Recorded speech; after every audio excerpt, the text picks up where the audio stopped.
Hello po guys! Ganap po ito ngayong araw. Iniisip ko na naman ano kaya na naman kaya ang uulamin namin?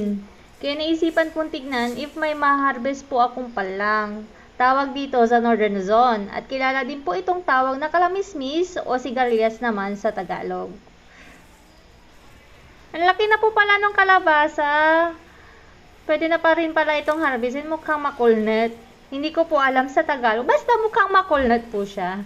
Pagpasensyahan nyo na po ako. Dalawa po ang na-harvest ko, kaya binigay ko po kay auntie ko yung isa para matikman naman po ng pamilya niya. As you can see, wala po siyang damage. Ayan po, wala pong sira.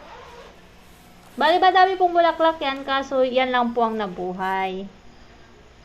Yan na po yung mga na-harvest ko, guys.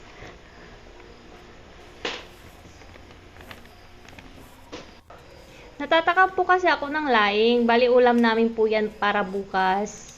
Pinaaraw ko na rin po after kung hinarvest. Pero bago ko harvestin po, tinanong ko muna yung auntie ko kung alam po niyang magluto. Para hindi naman po sayang. Kakaunti lang po yung tangkay. So nanguha na rin po ako ng laman. At nag-prepare na rin po ako ng aming ulam na pakbet.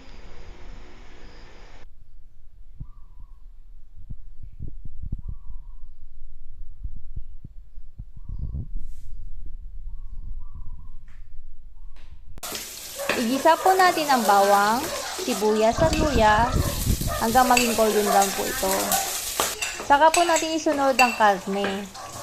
Hayaan lang po natin itong igisa hanggang ito'y mapalambot natin. Saka natin isunod po ang kalabasa, ang palaya at sitaw. Saka po natin takpan at hayaan lang po ng ilang minuto.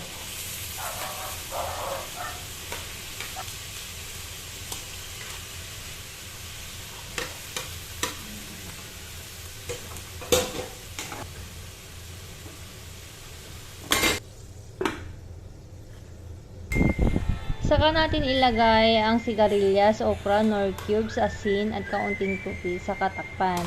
Pag alam na natin malapit ng maluto, saka natin ilagay ang kalabasang bulaklak. Tada! Sarap!